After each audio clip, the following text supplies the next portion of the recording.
Assalamualaikum warahmatullahi wabarakatuh. Yang terhormat Ibu Novi Angela dan teman-teman sekalian yang saya cintai.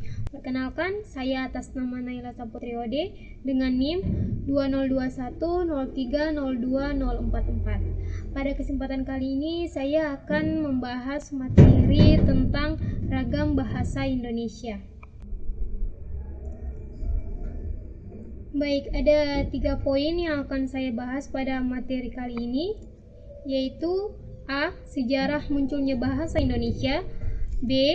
Hakikat ragam bahasa Indonesia, C. Jenis ragam bahasa Indonesia.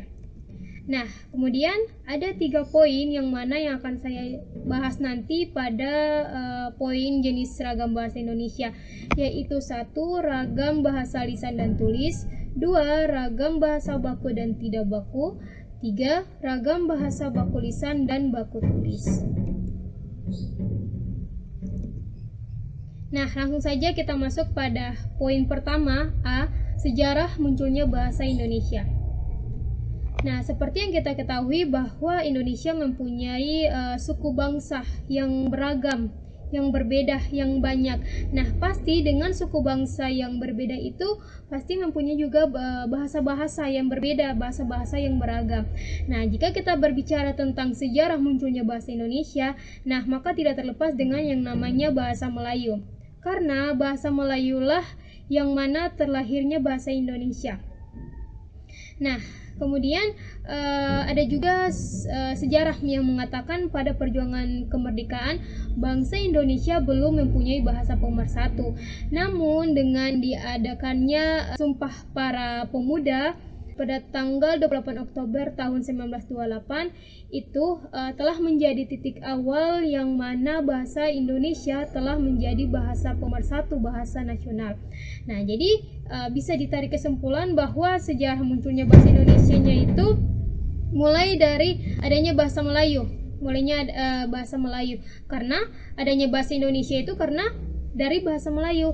Kemudian dengan adanya bahasa Indonesia sampai sekarang itu karena dengan diikrarkan Sumpah Para Pemuda pada tanggal 28 Oktober tahun 1928. Nah, kemudian ada beberapa faktor nih mengapa bahasa Melayu bisa menjadi bahasa Indonesia. Salah satunya yaitu karena bahasa Melayu sudah menjadi lingua franca Indonesia, yaitu bahasa komunikasi dan bahasa perdagangan.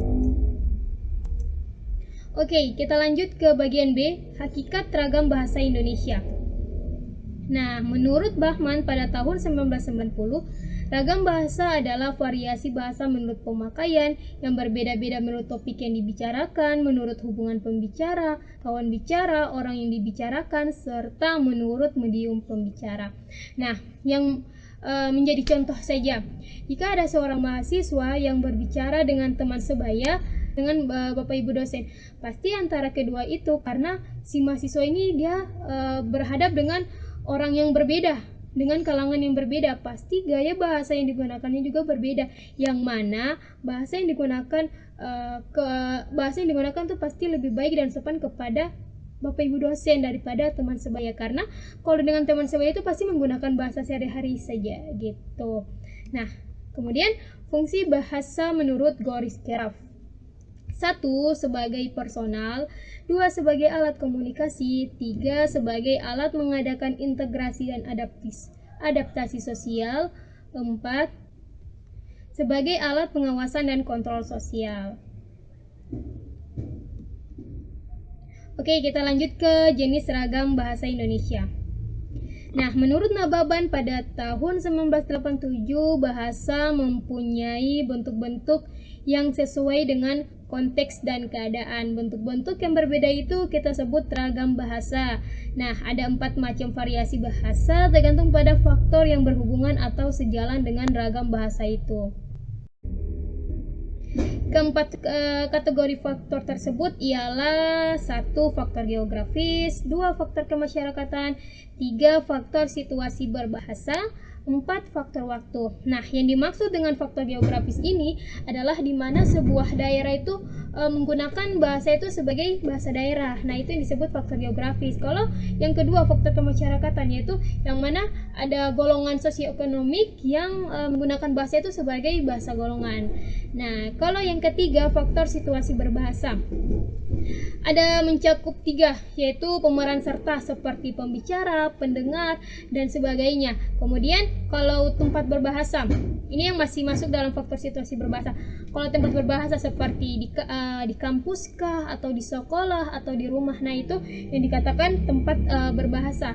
Kemudian ada juga itu topik yang dibicarakan atau jalur berbahasa seperti tulis, lisan, telegram, atau media-media sosial lain yang memang bisa dilakukan untuk berkomunikasi. Nah, kemudian kalau yang keempat, faktor waktu, yaitu di mana-mana dalam kurun waktu dalam perjalanan sejarah suatu bahasa Indonesia dipakai sebagai bahasa zaman. Oke, lanjut. Nah, ini yang menjadi inti pada pembahasan saya di poin C, yaitu jenis ragam bahasa Indonesia. 1.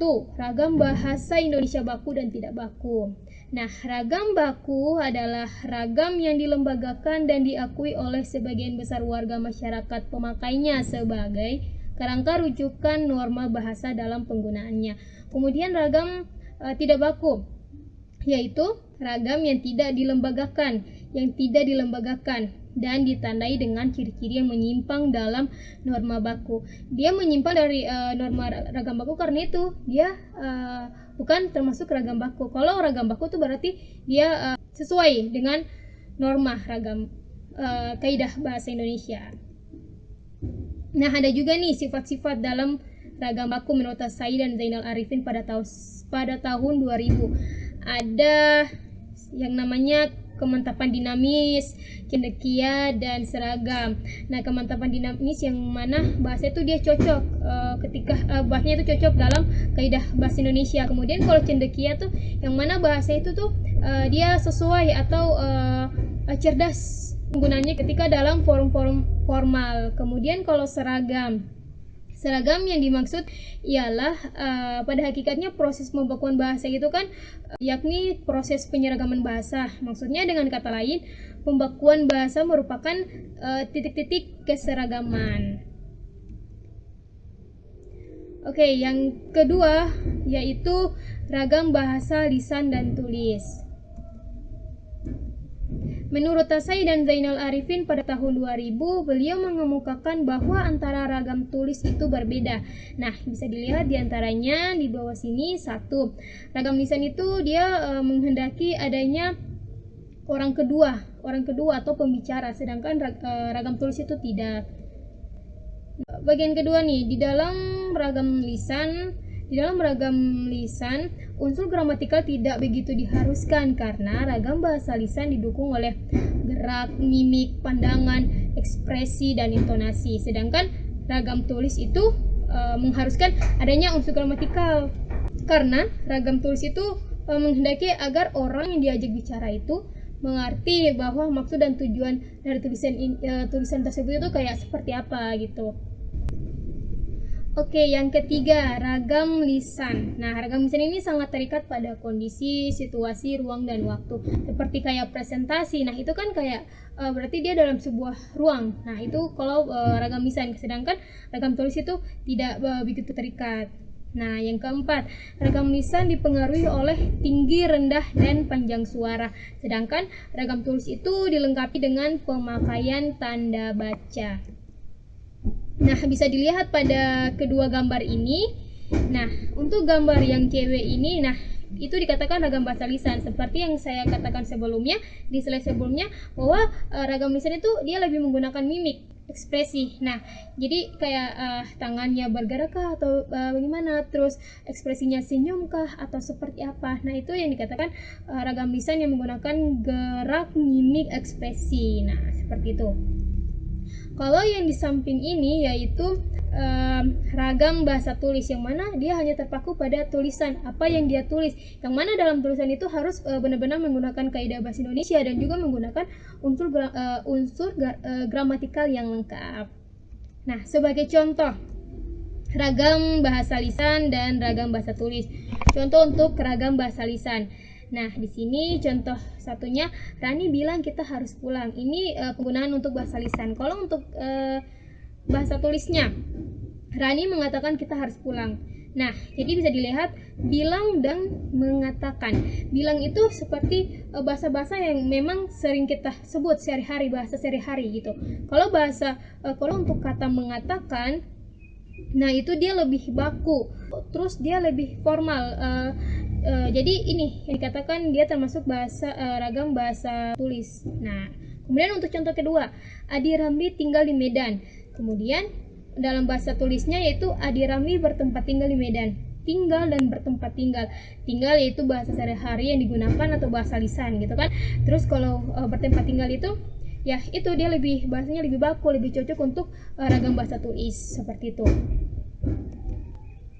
Oke, yang terakhir jenis ragam bahasa Indonesia yang ketiga yaitu ragam baku lisan dan ragam baku tulis. Seperti yang sudah saya jelaskan di awal, apa itu ragam baku, apa itu ragam tidak baku, terus apa itu ragam lisan, ragam tulis.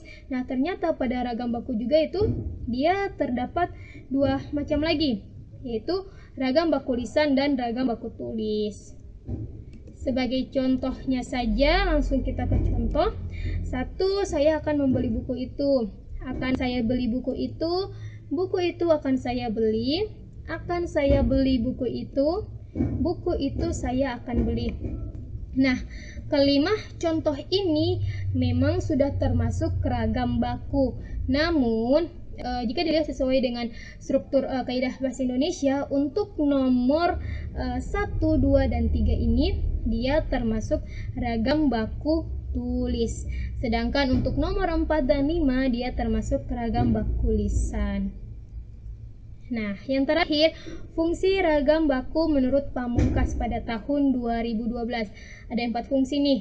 Nah, 3 diantaranya tuh bersifat pelambang atau simbolis, dan 1 pendukung fungsi yang bersifat objektif. Masing-masing fungsi tersebut diberi nama 1 fungsi pemersatu, 2 fungsi pemberi kekhasan, 3 fungsi pembawa kewibawaan, dan 4 fungsi sebagai kerangka acuan. Oke, mungkin itu dia penjelasan dari saya tentang ragam bahasa Indonesia. Saya mengucapkan terima kasih banyak dan memohon maaf bila ada kesalahan. Sekian dan terima kasih. Wabillahi taufiq wal hidayah. Wassalamualaikum warahmatullahi wabarakatuh.